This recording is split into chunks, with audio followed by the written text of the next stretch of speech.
Welcome to the Breakup Recovery Podcasts by your host, Barbara Stevens. Discover the wisdom and remarkable insights of Barbara Stevens, breakup recovery mentor, author, and public speaker. Barbara offers programs and solutions for any breakup so you can turn your life around, create lasting changes for the better, and embrace life again. Hello and welcome to Breakup Recovery Podcast. I'm Barbara Stevens, your host. This is episode number 052, How to Get Closure After a Breakup. Breaking up with the person whom you thought you were going to spend the rest of your life with is hard and a difficult and messy process to go through. There are so many reasons people break up and end their partnerships. It could be a mutual decision. It could be one that one partner has been unfaithful or has come to the decision that they no longer want to be in a relationship with the other person. It can end in so many ways: a harsh, blunt conversation, a text, a note, an argument, or just a conversation. The pain is there no matter what the reason for the split. Emotions are running wild. You feel vulnerable and worry about your future. A breakup means that your life has now changed, whether you like it or not.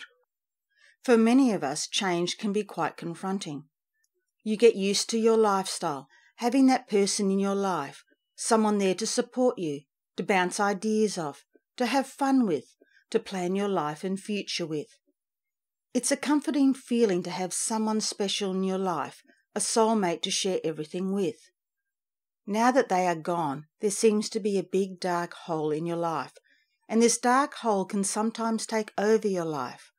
Suffering seems to be the norm, and the healing process never seems to be as fast as we want or expect it to be. It can take some time and is different for everybody. The word closure is bandied around a fair bit. Sometimes you are not quite sure what it means and how you are going to achieve it. The definition of closure in the Urban Dictionary is to attempt to move on following the termination of a relationship with another individual.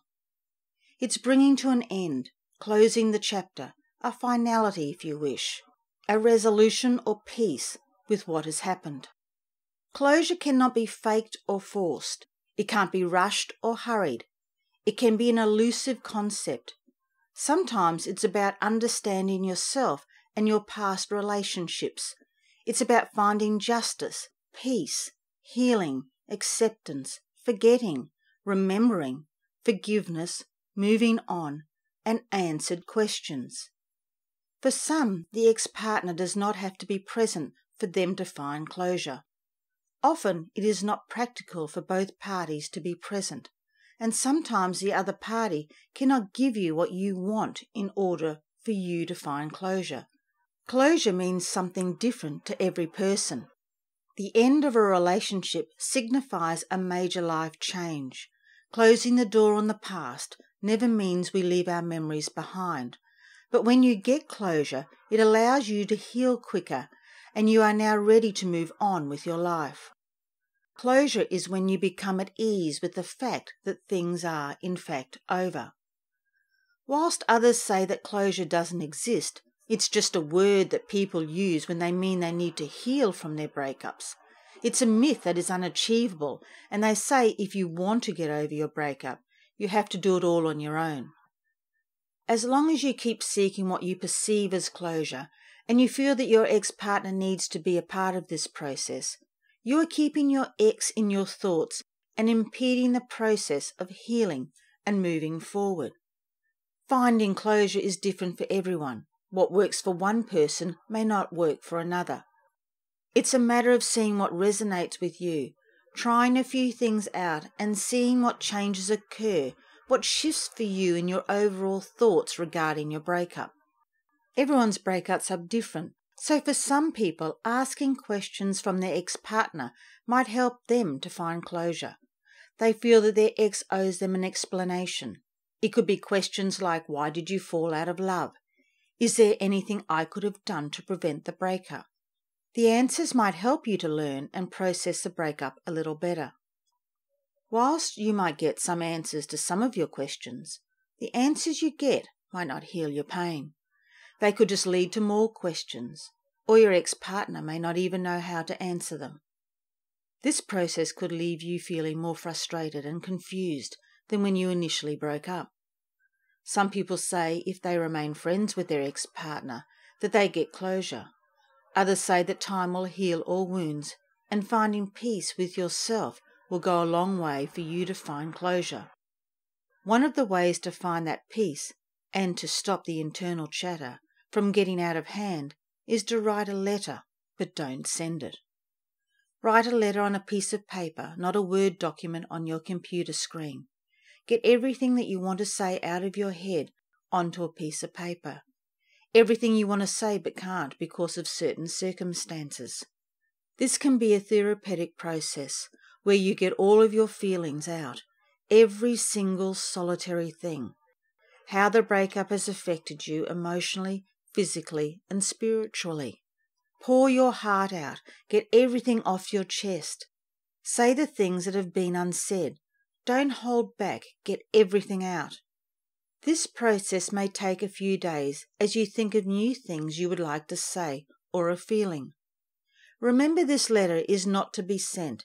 It's a venting process where you are not worrying about spelling, grammar, or structure of sentences.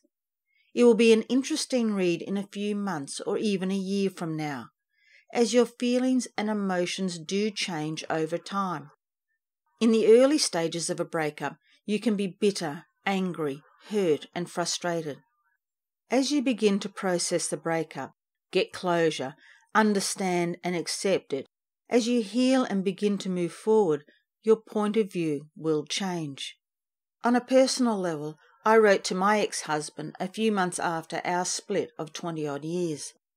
I did this because there was so many unsaid things, feelings and thoughts that I'd never really felt comfortable about saying to his face during our time together.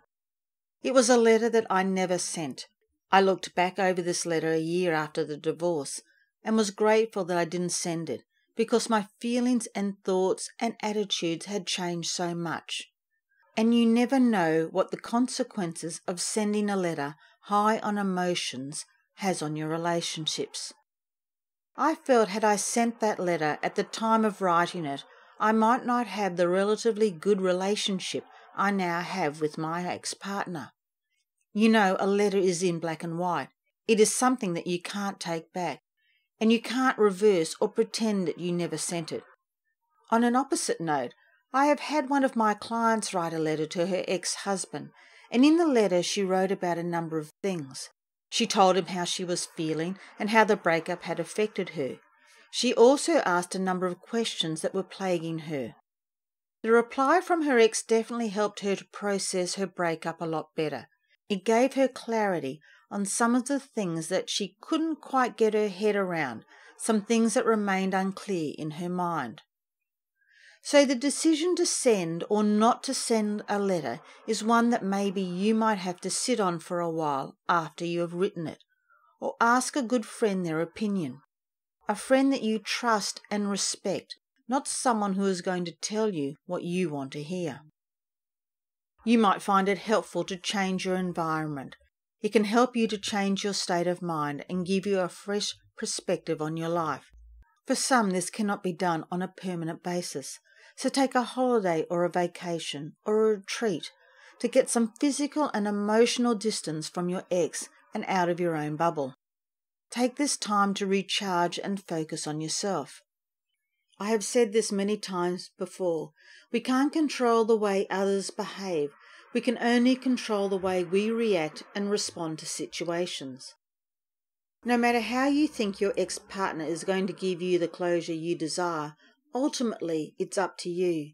It's up to you to find peace within yourself, to forgive your ex-partner for the part they played in the demise of your partnership, and also forgive yourself for the part you played in ending of your relationship.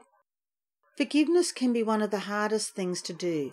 Your pride can get in the way of you acknowledging that you contributed to the ending of the relationship. Who wants to be told that they did something wrong? We want to be right all the time, but in reality, that is never the case. Blaming the ex-partner and staying in victim mode is totally useless and pointless. It doesn't get you anywhere.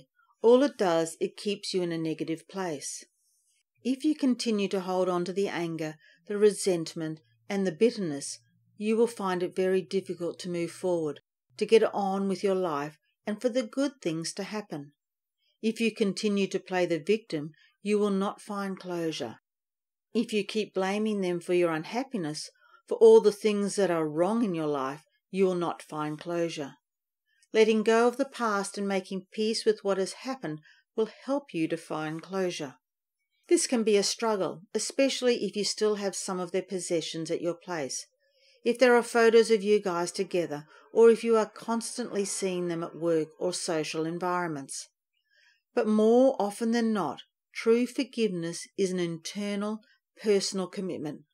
Choosing to forgive ourselves and those who have hurt us is a decision that transforms and heals our hearts. It takes time. Ultimately, we are responsible for our own happiness. So I'd like you to ask yourself this question. What does closure look like for you? What would it take for you to get some closure in your life? What needs to be done? What needs to happen? Is it an apology from your ex-partner? Is it an admission from them that all the things that they have done wrong that contributed to the ending of the relationship? Is it one final conversation with them? And if all these things did happen, all these things that you think you need to happen to get the closure, how do you know that this will work and you will in fact find closure? Do you think until you find that closure, moving on will be difficult? Other people tell you that you should be over it and just to move on, but that can be difficult for some if you haven't worked out what closure looks like for you.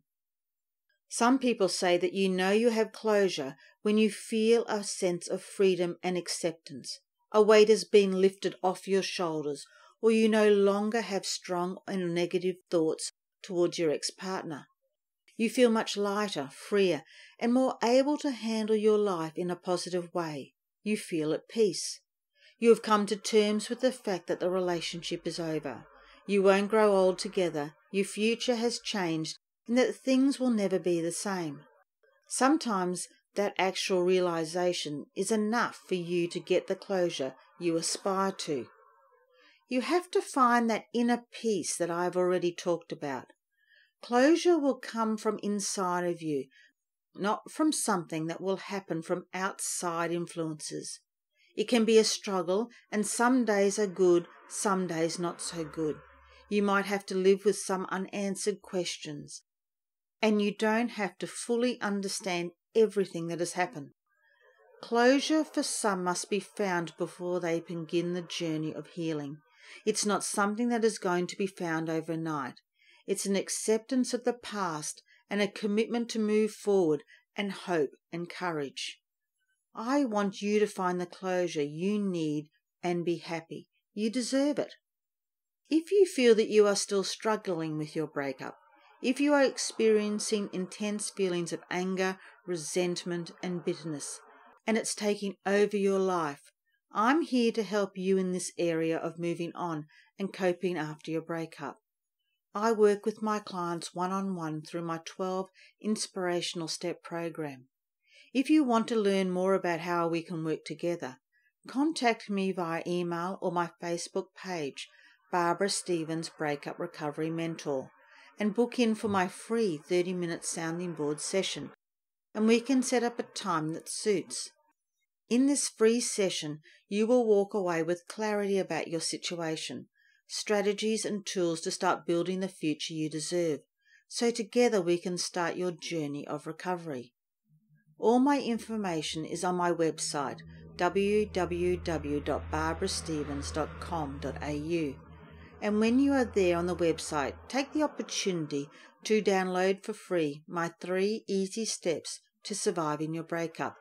It's on the right-hand side of the front page.